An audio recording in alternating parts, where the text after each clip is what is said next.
ազատման խնդիրը դա եղել է վարչապետի որոշումը եւ ինքը իր ելույթում հստակ մեկնաբանությունները տվեց եւ մենք նաեւ առանձնազրույցի ժամանակ ինքը արտահայտվեց, որ այն սպասելիքները եւ այն տեմպերը, որ ինքը որ սպասում էր, դրանք իրեն գոհացնող չէին։ Եվ գաղտնիք չէ, որ այս 2 տարվա ընթացքում, 2 տարի մի քանի ամսվա ընթացքում ինքը ոչինչ չխնայեց, աշխատեց, որ այն բոլոր բարեփոխումները, որը դրված էին կառավարության առջև, ինքը մեծ աշխատանք տարավ իրագործելու համար, որ ուզում մասը ինչ-որ չափով ստացվեց, մյուս մասը ճանապարհին էին,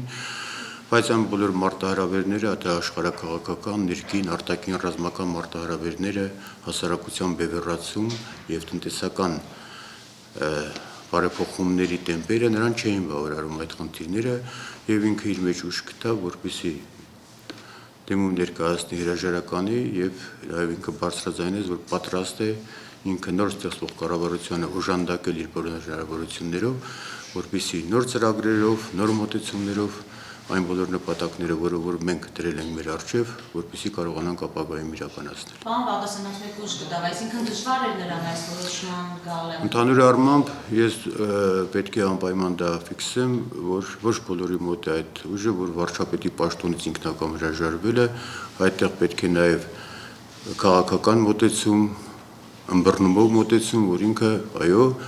ինքը կարողացավ գնահատել այսօրվա հնարավորությունները եւ ինքը դիմում գրեց, որպեսզի հարգեն իր բացառապես իր որոշումը եւ ինքն անձամբ հանրապետության նախագահի մոտ մտել եւ այդ առաջարկով հանդես եկել։ Դուք եք իմացել, որ վարչապետը պետք է հեռանա։ Երևի շաբաթ կամ կիրակի։ Ձեզ համար արագական էր այդ որոշումը։ Անկեղծ ասած, այո։ Իսկ դուք ինչպես եք գնահատում նրա աշխատանքը այս ընթացքում։ Այսինքն նույնատիպ ձևով աշխատանքը, որը մեր աչքի առջև էր, մենք տեսնում ենք եւ նրա անմիջական շփումները հանրության հետ, քաղաքացիական հասարակության հետ, որևէ մեկ անգամ նա չէր զլանում որևէ մեկի հետ հանդիպումից, բացատրվելուց, համենայն դեպս այն տեմպերը, որ մենք կանխատեսում ենք, որովհետեւ ժամանակը չի սպասում, հապաղելու իրավունք չունենք, հանրությունը պետք է անմիջապես զգա,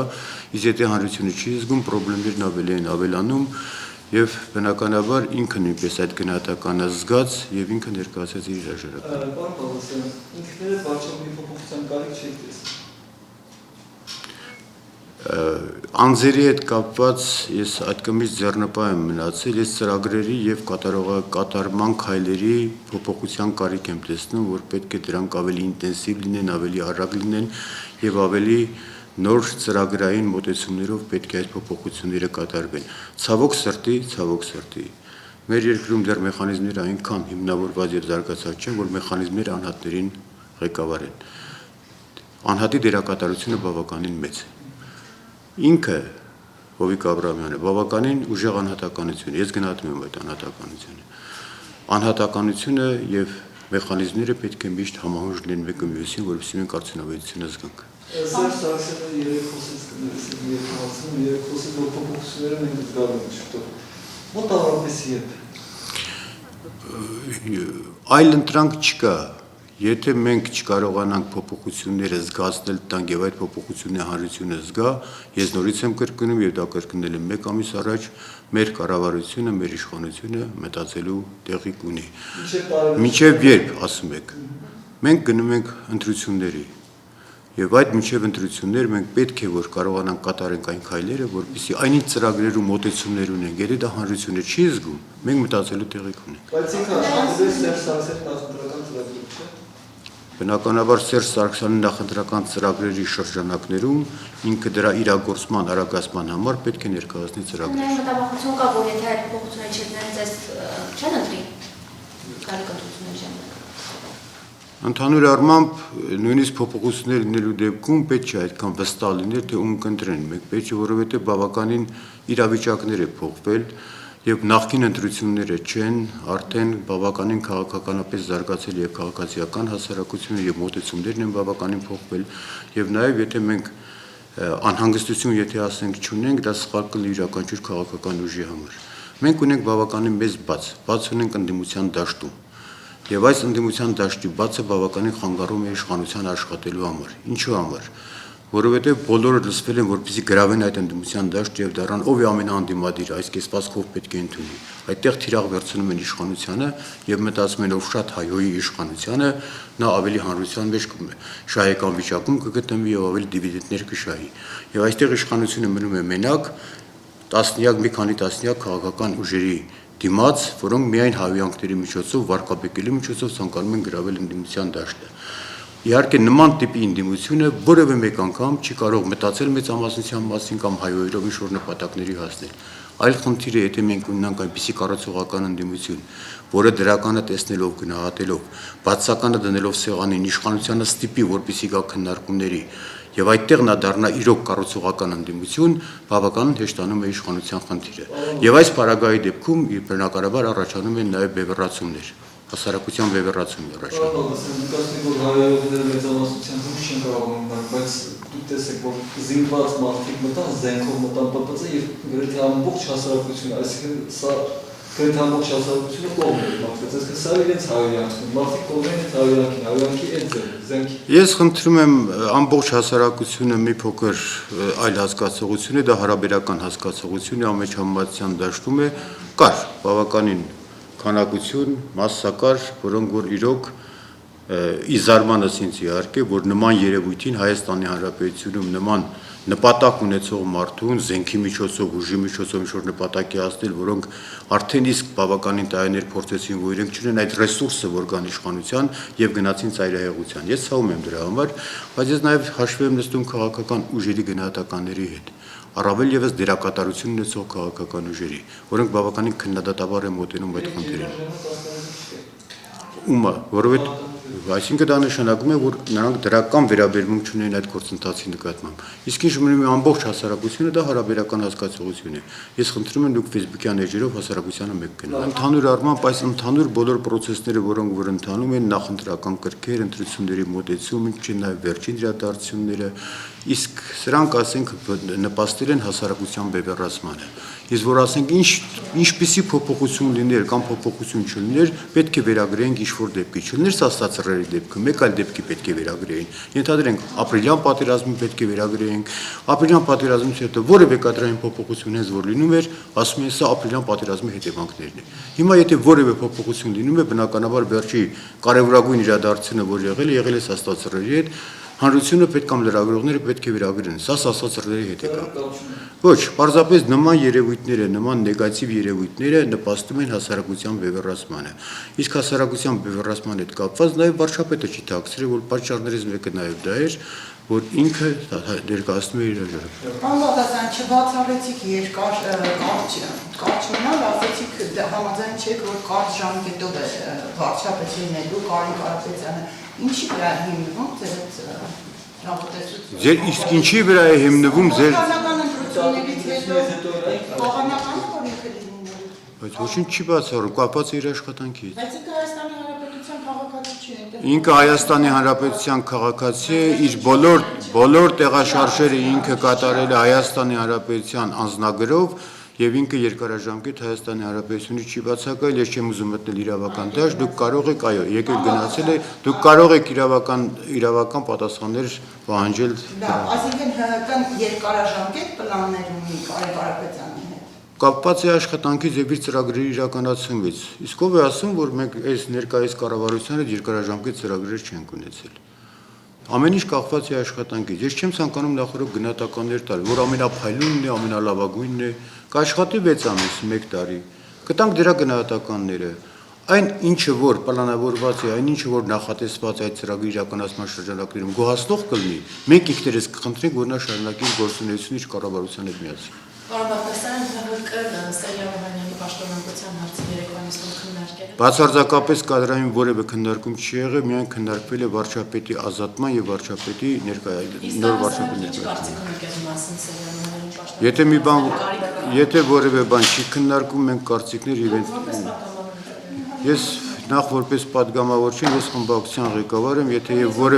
եթե որևէ կարծիք հայտնեմ, ես դա հայտնում եմ թիմի կարծիքը, քննարկումից հետո ես ձեզ կհայտնեմ։ Անձնական կարծիքներով չեմ առաջնորդում։ Պարոն Բաղդասարյան, Կարեն Կարապետյանի վարչապետ լինելը արդեն իրողություն է, ինչ է որտեղ է լինելու Հովիկ Աբրահամյանի հետ այսօր։ Ինչ պաշտոնել է։ Կարեն Կարապետյանի վարչապետ լինելը իրողություն կդառնա ազգային ժողովի համաձայնության տալու դեպքում, բնականաբար Հովիկ Աբրահամյանի այս տարիների փորձ եւ ներուժը այդ ամեն ինչը կուտակված լրիվ ուժերով կօգտագործվի հանրապետական կուսակցության հետագա առաջընթացի գործընթացում։ Եվ